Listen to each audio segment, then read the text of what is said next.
Uh-oh, I think we are live. Yes, I think we're live. All righty. Hello, Okay. everyone. It's Audra Upchurch again, coming to you live. And I'm really excited today about my guest that I'm bringing to you. She's one of my amazing co-authors in my most recent book, Unchain My Legacy. And her title even cracks me up. I swear I heard God laughing. Right. How many of us can kind of relate to that, right? Things we think we kind of have on point. We think we have our plan mapped out, and God had something completely different in store. So I'm really excited to bring this person to you, not just because she's a co-author in my best-selling anthology, Unchain My Legacy, but I'm excited because she's a good friend. You know, it's one thing when you build a business and all the people on the outside rooting for you and being a part, but it's a whole nother thing when you start a business and you embark on these projects and these adventures, and the people that have known you for 5, 10, 20 years catch hold of your vision. That's a totally different thing, because it's confirmation that, one, you showing up real, because you know your friends will tell you. Your friends will call you out, right? Like, why you acting like that on Facebook and that ain't who you are at home? Hello. So your friends will call you out. So it's confirmation that, okay, you know, I am who I am regardless. But it's also confirmation that they've caught hold of your vision. You know, I hear and see so many people on social media frustrated because the people that they love most don't rally behind them when they're embarking on these new adventures. But I want to encourage you, stand firm and keep moving forward. The people that love you, they're watching. They're watching. And if you give up, you might be doing that right before they're ready to make a decision. So keep moving forward, stand firm, but most importantly, make sure your message is clear.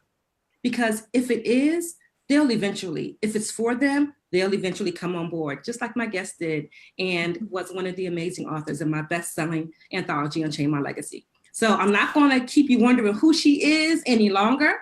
I'm going to bring before you the amazing, wonderful, beautiful, my co-author, my friend, Tonya Renada Moore. Welcome, Tonya. Thank you. Welcome. That was such a great introduction. Well, you're a great Yeah. person. Thank you. And so are you. And I'm just so blessed to be a part of your, to see your vision. I definitely bought in. Well, tell the viewers a little bit about your chapter, I Swear I Heard God Laughing. Well, I got that name. I got that title because I swear God is laughing at me every single day. I give him something to laugh about all the time. But contrary to what the title says, it really is, my chapter is about my relationship with my daughter. So me and her, we had a rocky relationship, and I think I needed just some therapy behind it. I needed to put it words to paper, I needed to get it out, and that helped me to see where my problems were, what was happening with me. It wasn't just her, it was me. So, I started writing and I started noticing those things. I was trying to blame her or trying to blame someone else, but really I had to look within to see what part I played in that. Hold on, let me pause you for a second. I think that's so enlightening, because a lot of times mothers, especially teenage girls, how many of you watching right now have teenage daughters, or you have been through that process and your daughter is now past it, but you remember what those days were like? Yeah. Somebody put in the comments, woosah. And as mothers, it's hard for us to own our part in the breakdown in the relationship with our teenage daughters. So I want to commend you for even coming to that realization, because I think sometimes as the adult, we think we always right. And it ain't true. I definitely thought that. I would tell people in a minute, I'm the smart one. I'm the one with it all together. And I was completely not the one with it all together. So we both had work to do. So how did that process begin? Like, once you realized that you had some ownership in it, what did that process look like for you to now own up to it? Like, for someone that's watching and they're thinking, okay, well, could I be wrong? Could it be my fault? What's a step that they could take in trying to now own it and work on that relationship with their daughter? Good question. I think we just have to take a step back.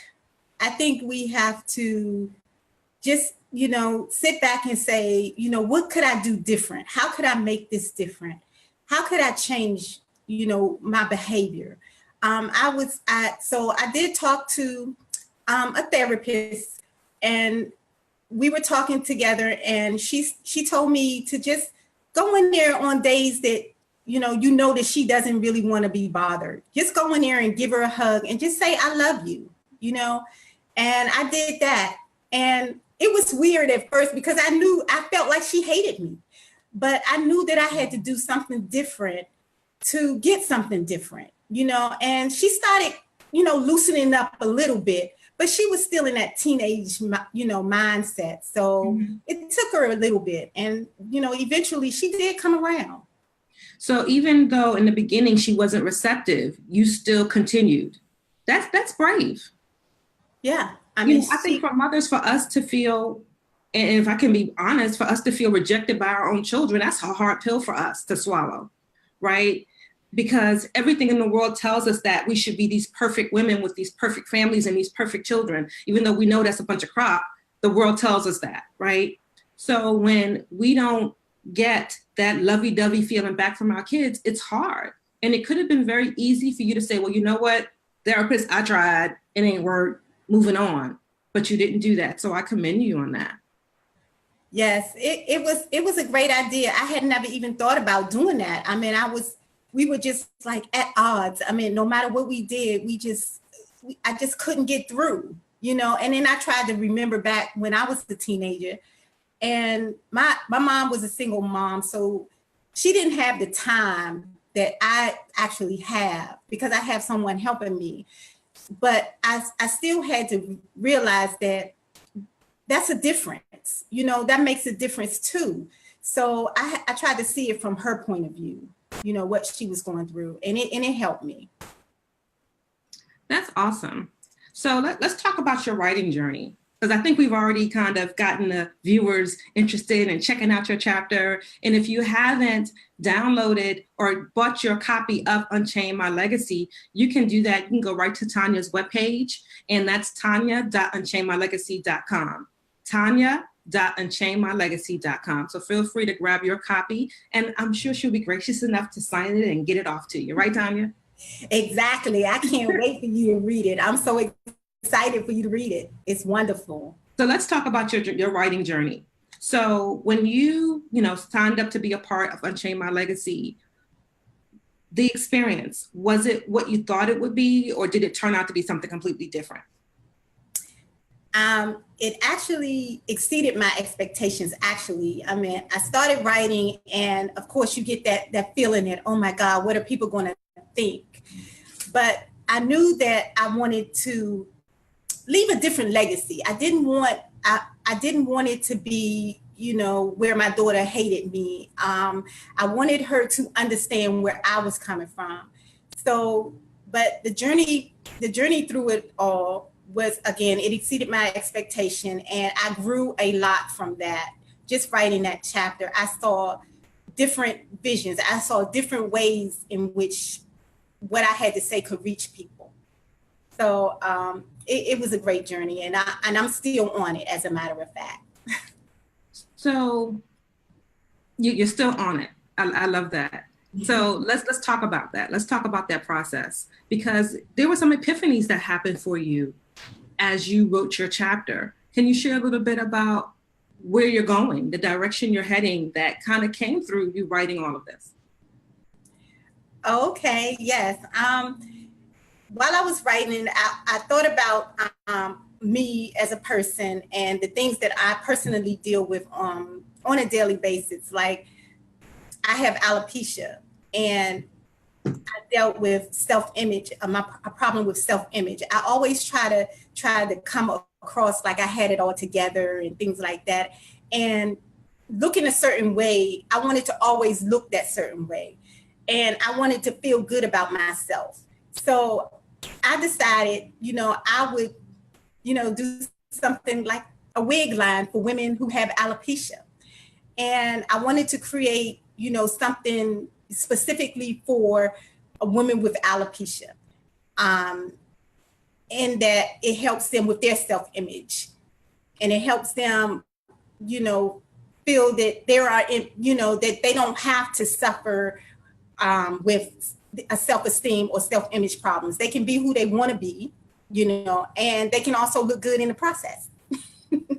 Hey, we love that. And I'm going to tell you, I've known Tonya since I relocated to Virginia. So I came here, I think in 2001.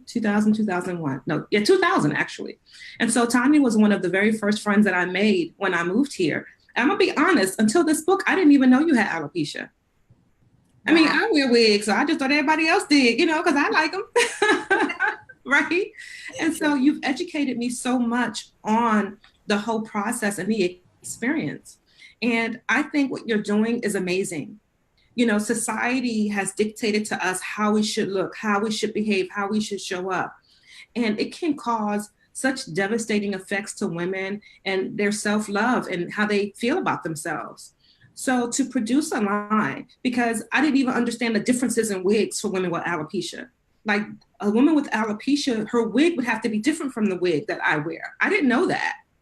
So you've educated me on understanding these things a lot more, and to be mindful that when we're saying things and when we're showing up, that we have to understand that somebody else may be struggling in that area. I wear wigs just because I don't like to do my hair, right? But to know that somebody else, that their experience is because it's going to help them look in the mirror and just love everything they see. It just puts a different spin on it for me. So I truly applaud you for what you're going to do for these women. Can you share a little bit about, if people want to connect with you, like where you're going to be sharing resources about how to thrive through your experience if you have alopecia? Okay, yes, I can. I have a Facebook group page called Thriving with Alopecia.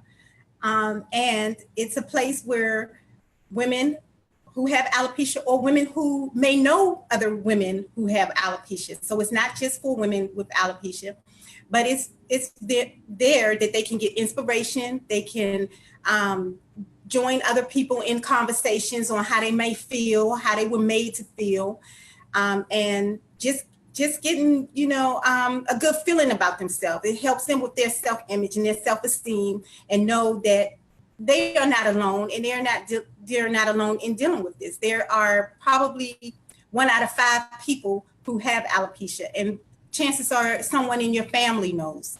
1 out of 5? Yes, wow. 1 out of 5. So, and there are different types of alopecia. So you will start to understand that not everybody has to be completely bald with alopecia. But it even stems from your eyebrows or different parts of your body that does not grow hair. So it's an amazing journey, actually, learning about it. I'm still learning about it. I do know for a fact that there is no cure for it.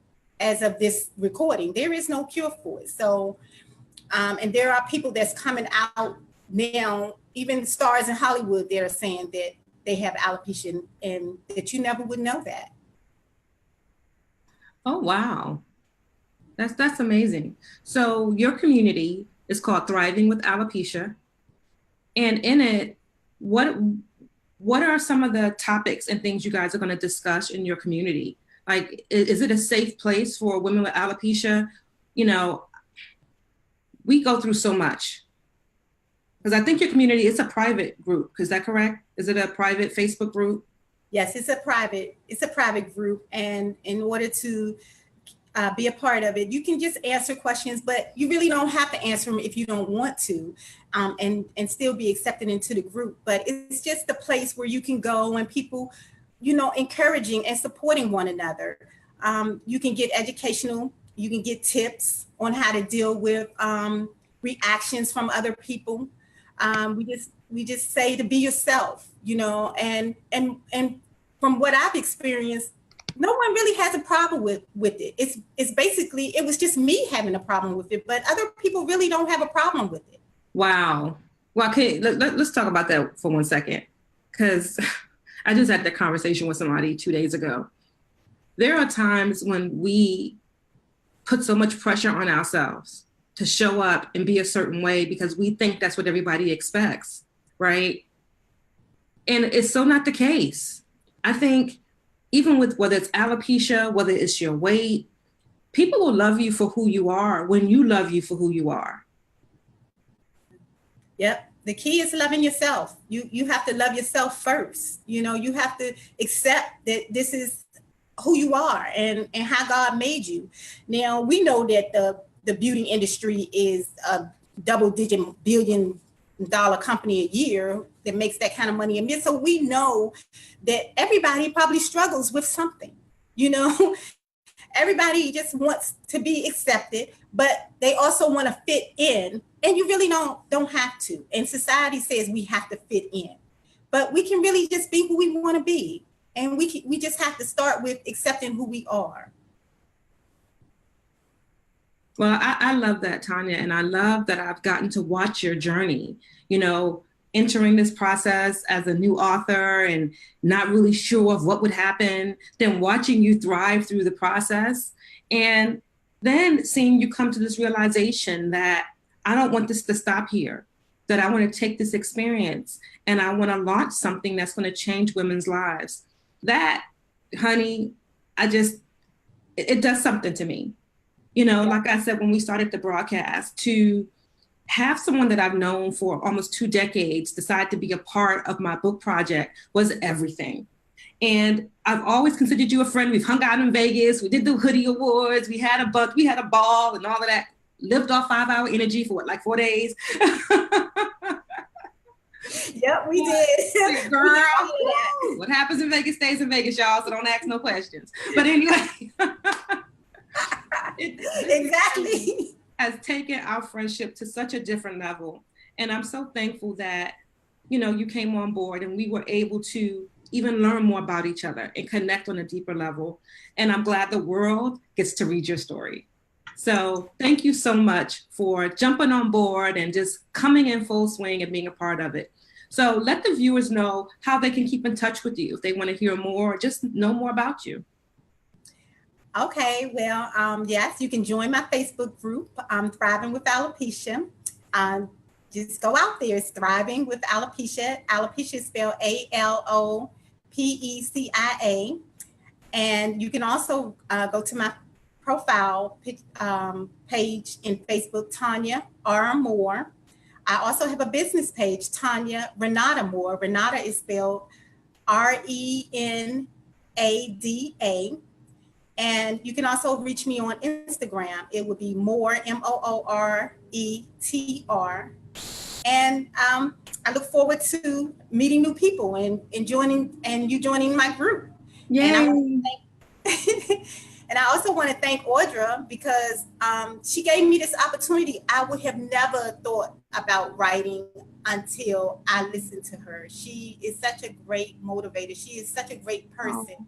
And I am just so proud to be a part of her, who she is in her groups. I love you, Audra.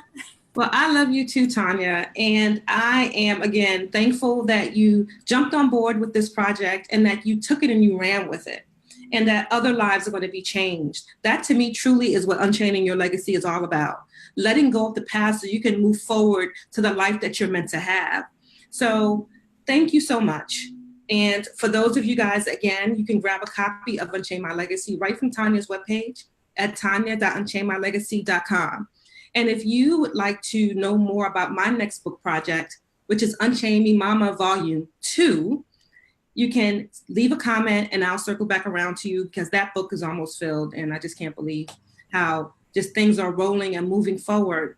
But I'm thankful because that means that's another life that's going to be changed when they read the chapter that you'll write when you come on board. That's it for me today, guys. Thank you so much. And stay tuned. Watch my page. I'm going to be interviewing all the authors for Unchain My Legacy and interviewing very soon the new authors in my upcoming projects. Yes, projects. So stay tuned, guys. Love you. And you can follow me at Authentic Audra. I'll see you later. Bye. Bye. Thank you, guys.